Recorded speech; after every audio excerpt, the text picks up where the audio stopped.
Hi, I'm acaris, and this is my submission for the Kozol analysis. So I drew this cartoon digitally as my analysis piece. So first I'll kind of explain what led me to create this comic. So the book is written from the strict observational data from the experiences of the people living there. And Kozol is hesitant to inject his own opinions within his description of what he's seeing.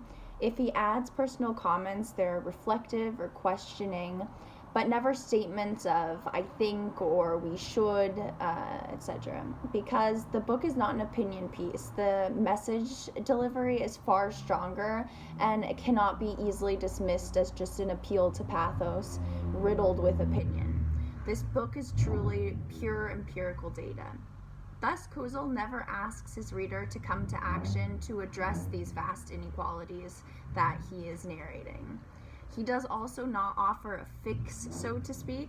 Rather, he leaves his readers pondering, where do we possibly start to address this issue? Because after reading such a powerful book, it's hardly possible to simply put this book down and move on with life as usual.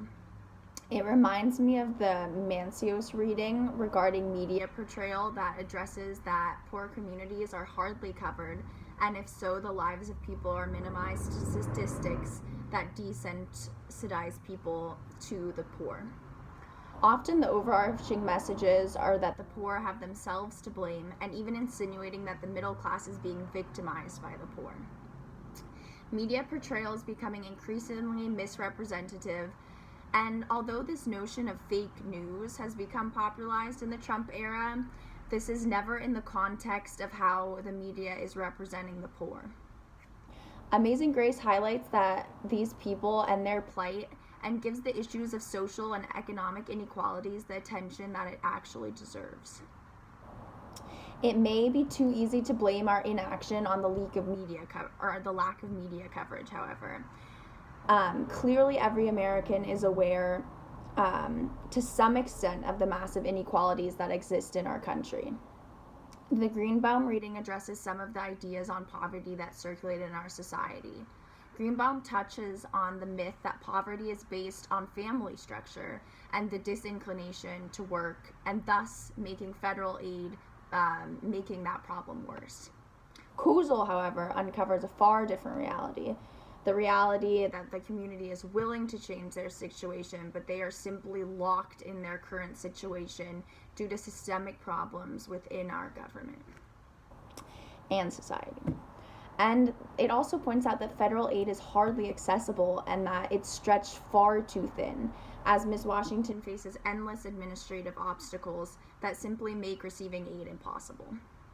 Not only are there clearly issues, but the great majority of America is rather inactive in demanding or actuating change.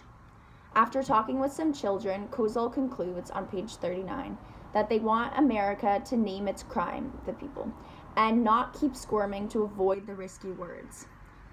So the cartoon that I drew and designed highlights the overarching problem that Americans simply do not want to address the poor and the heinous conditions such a large sector of Americans are forced to live in. So here the daughter, as they're driving along on this highway, looking towards South Bronx with the little flowers that Kozol talks about in the beginning of the book, and then New York City off in the distance, the little girl comments to her mom, "Mom, this neighborhood looks very different from ours. It's so run down. Why don't we help the people here?" And the mom simply brushes it off. "Allie, honey, that is a sweet thought, but that is not our responsibility. Someone is helping." Like so many issues in America, we simply wipe off the responsibility to someone else, and this someone else in our minds is often the government. But we are also failing to use our votes to elect people who will push for this necessary change to redistribute wealth and opportunity.